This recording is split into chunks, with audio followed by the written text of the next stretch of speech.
Buckle up, partners. This ain't your daddy's war game. God, I'm so sorry for starting the video like that. Hi everyone, it's me, Arkma, and let's cut to the chase. Today, I am here with the Equestria War mod for Hearts of Iron 4. This mod is extremely well made and puts Hearts of Iron 4 in the world of My Little Pony. Or maybe the reverse of that. And when I mean it's well made, I mean things like added tech trees and completely unique continents, art, music, and models. I've not really touched on this mod much either in my streams or here on YouTube, but I have played a little bit of it in my own time. Consider today a tiptoe in the pool that is this mod, as we play the Kingdom of Olenia on the continent of Equus. Equus. Echo! The short of the situation of the continent is that Equestria are the good guys, and the Changelings and the Changeling lands are the Nazis. I'm not being hyperbolic, the modders even gave them the German voice lines. What about us, the great deer people of the Northwest? We are Czechoslovakia, Poland, Finland, Fran, Jansan. In terms of our situation, we are on the chopping block really quickly, and we're going to have a bad time holding on our own against the looming threat. Our political situation is also unstable. There's a dispute between the current king and a queen in exile who has a better claim to the throne.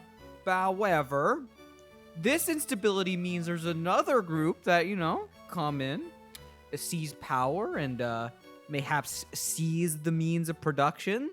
The communists!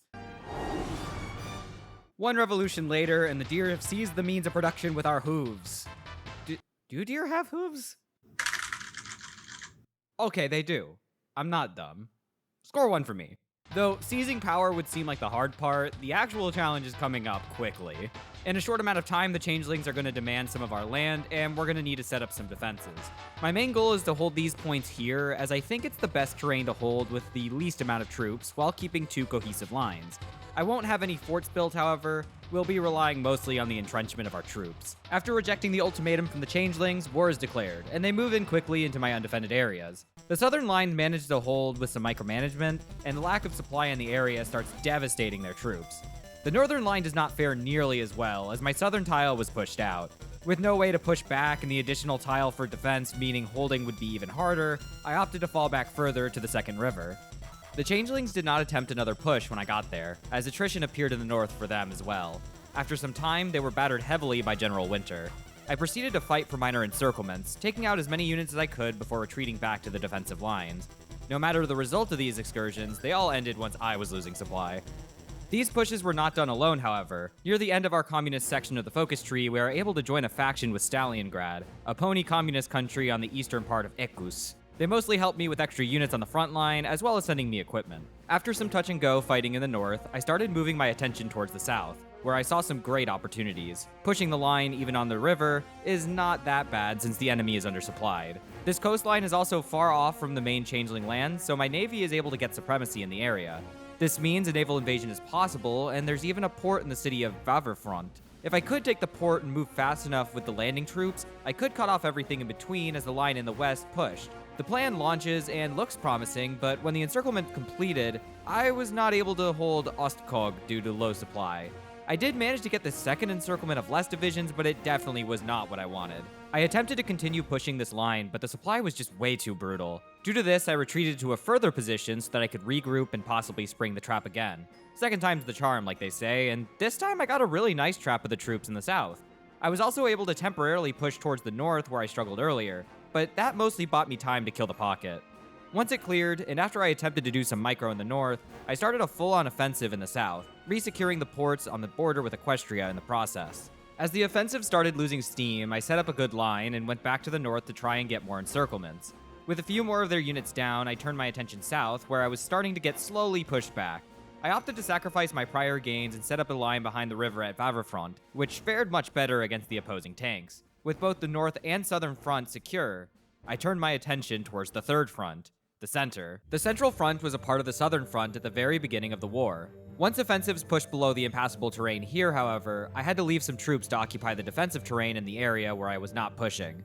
This is our central front, where the Changelings have been out of supply for years, while my troops have had hot cocoa and tasty food because I got them supply trains. The time has come for them to put the flavor aside, as they were now in prime position to deliver a serious rout to the forces in the center, one that could also assist the northern front. The central thrust pushed quickly, but didn't result in too many encirclements. at least in the center. As the center started to slow and meet more resistance, I started an attack from the north, which secured some good encirclements in the south. I wanted to go for more, but I had to pull both fronts back to their defensive positions so I didn't lose troops unnecessarily. Let's skip through some of this. I do some more brief pushes in the north and get some encirclements, pull back, simple and easy. The next big development comes from me finally having a few mech and tank units. At first I tried to use them in the south, but the result was not too promising. Not very promising at all.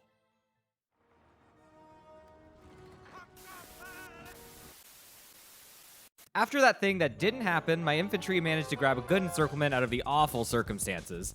The fighting then returned to the brief encirclement campaigns from earlier, affecting all three fronts.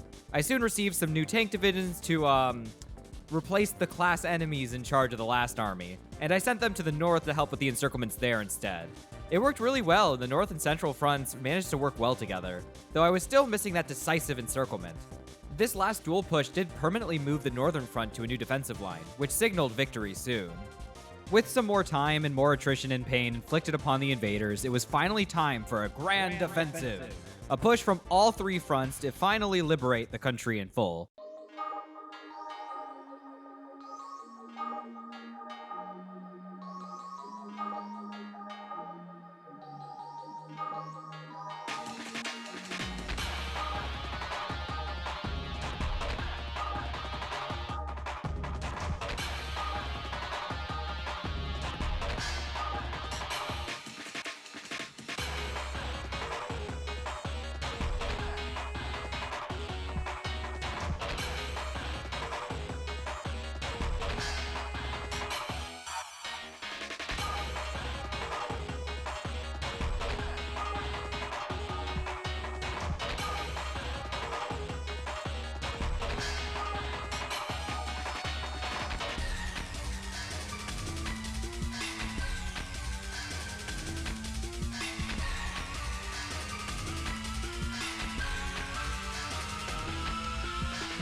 The push finally landed into Changeling territory proper, but it was starting to lose steam. However, the damage done was more than enough for the Changeling grasp over northern Equus to crumble. The Northern Protectorate, a formerly independent nation of polar bears subjected earlier by the Changelings, broke away and declared war on them. Now that the Changelings have two fronts on opposite sides to fight, it was only a matter of time before Vesalipolis fell.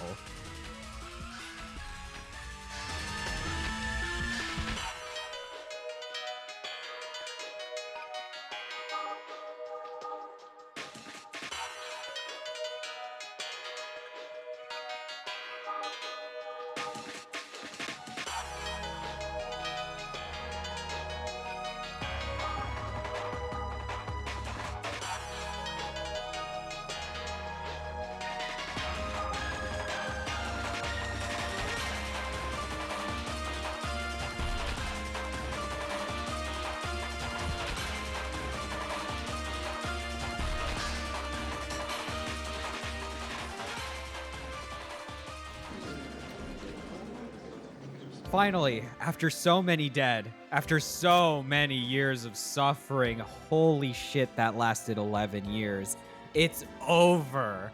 The workers have defied the odds and delivered a resounding defeat to the great evil.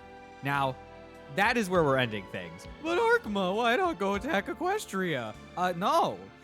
I lost 11 years worth of troops. Well, they did fuck all the whole game. No, seriously. We were all by ourselves. Me and Stalingrad for 11 years, and those harmonious fucks left us to die. Hi, Arkma here. Thank you for watching. I appreciate the support as always, and I hope you enjoyed it. Despite lasting so long, I really enjoyed playing this game. I'll definitely see more Equestria at War again sometime soon. It's been a lot of fun. Apologies that this video took so long since the last HOI4 video. I'm bad at this. So, bye-bye for now, and until next time.